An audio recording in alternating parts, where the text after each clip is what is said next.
now that I have this tree on the ground, we can start cutting it up into log lengths. Primarily, all the branches on the top of the tree up here will be their firewood, pretty much strictly all firewood. And the bigger logs, as we get down further, closer to the stump of the tree, those will all become saw logs at some point. Um, Really considering buying the Harbor Freight sawmill. I know I've said this in previous videos, but I really have a lot of logs that I'd like to mill, and I could probably make back the money that I spent on the sawmill on just milling up the logs. So I don't know. We'll see about that. Now that I have pretty much all of the branches cut off of the top of the tree, we're just working our way to the stump like I said before. This is the Chinese chainsaw. I probably would be using the Timber Pro, but the 45 cc's is plenty for the rest of this tree. I like to use the big saws just to cut them down and just to get it onto the ground. And there is some water and stuff that's in here. This is kind of pretty much a mud pit. Like pretty much everything else has been around here since we've had so much rain the past year and the beginning of this year. And it's funny, as I'm doing this voiceover for this video, it's raining right as we speak. So it's kind of funny.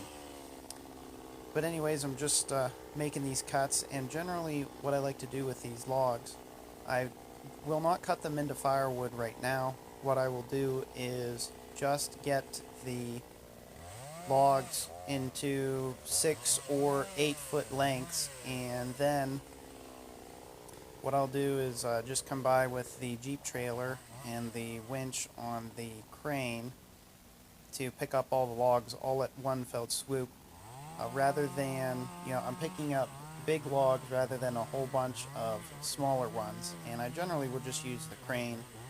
Sometimes you can just pick up the end of the log and just take it over to the trailer, which is much faster than using the crane. However, for the big ones, I will definitely be using the crane, and we might even have to use the 8N. I've never done something like that before, using the 8N and the crane to load one of these logs.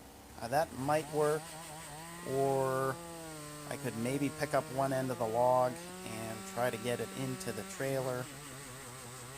The 8N would probably pick up one end of these logs, and then my brother can lower the loader arms or the bucket down, and then I would back the trailer underneath the log, and then he can lower it, and maybe that would be the way that we would load these logs. Probably this tree is going to be, it would be probably, I'm going to guess, 1, 2, maybe 4 or 5 loads of logs to get out of here. And there is another route to take this wood out of here. We probably will not drive the big tractors in this wet spot, because we will probably rut it up and get stuck, which we definitely don't want to do. So that's where the garden tractors come in handy. They're much lighter, and they really don't tear things up. They can if it's wet enough, but really not nearly as bad as one of the big tractors does.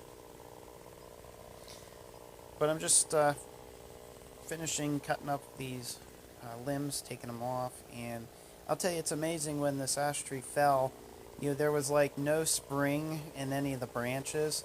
They all just like cracked and then all hit the ground. It was like flat. And if you guys remember that video, it should be the previous one to this one, where I cut this tree down. And that's why I want this mess out over here instead of in the yard. This is just kind of a wet spot in the field, so. But yeah, the Chinese chainsaw is still kicking, and I really haven't had any problems with it. I did find a new gas cap for it, and I kind of lucked out there. I ordered a couple more, so I will have to see if these new ones will fit. So I'm pretty happy about that. Being able to still find some parts for this thing really makes me happy. And it's amazing, even in this video here, how new this saw looks, and it is far from new up close. I've melted some of the plastic next to the muffler. It's gotten scratched up, and it's probably faded a little bit. But you know, it's definitely seen some use. Now, I don't use this saw professionally, or I don't cut trees professionally. I'm just kind of your backyard guy that just enjoys doing this kind of stuff. And I don't ever claim to be a professional at cutting down trees and stuff. This is just something I enjoy doing, and it's fun. And you know, for me, this is, you know, not only to get the tree down is one thing, but you know, I'm also I guess I'm making some memories here for me. I'll look back at cutting down this tree years and years ago, or years and years in the future, and you remember this, that, or the other, and you know, the ground shook, and everybody was amazed that, you know, I got this tree down on the ground okay and everything. So now I also want to mention, I'm not trying to be I try to be safe whenever I'm doing this kind of stuff. In this instance here, what I should have been doing is I should have started the cut on the bottom side of the log. See how I'm cutting from the top? This tree here is bigger than my bar on my saw, so I have to go down to the bottom side of this log to finish this cut, which I didn't finish it at the bottom. Really all I did is I just kind of completed it, and you guys will see here in a little bit what happens whenever these two logs separate.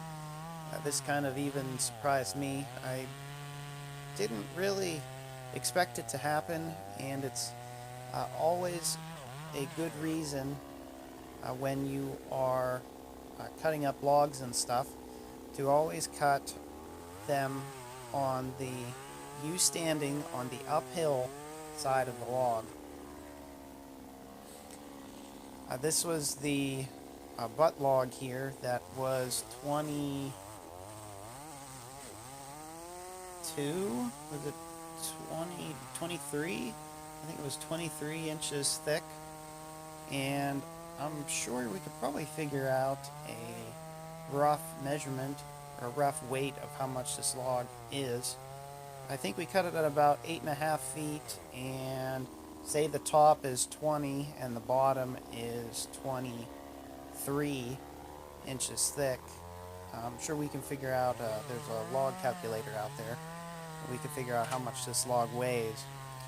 But you guys will see here pretty shortly, this log is going to roll, and look at that. It rolls right away. This log rolled down the hill probably, I don't know, 10, 15, probably 15 feet. Look where this thing rolled. Wow. Boy, good thing I wasn't standing on that side.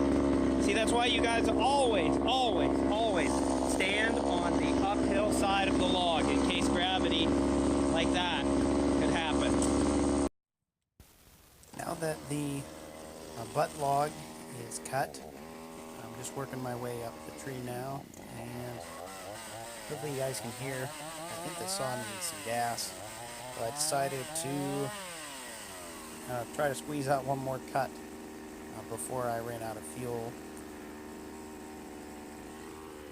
And this part here was finally can pretty much reach the whole way through this tree with just one cut, and it's quite nice being able to do that when you don't have to make two cuts, you know, go the whole way around something, or just make two cuts on the tree to cut it, and you can just, all you have to really do is just make one whole cut through it. So you guys will see on the stump, I cut the stump of this tree with this saw, and that was because the Timber Pro got thrown into the dirt, and it did dull it, the chain, a bit. And to cut through the stump, which is generally the hardest part of the tree to cut through, you really need a sharp saw. So you guys will see that in the next video.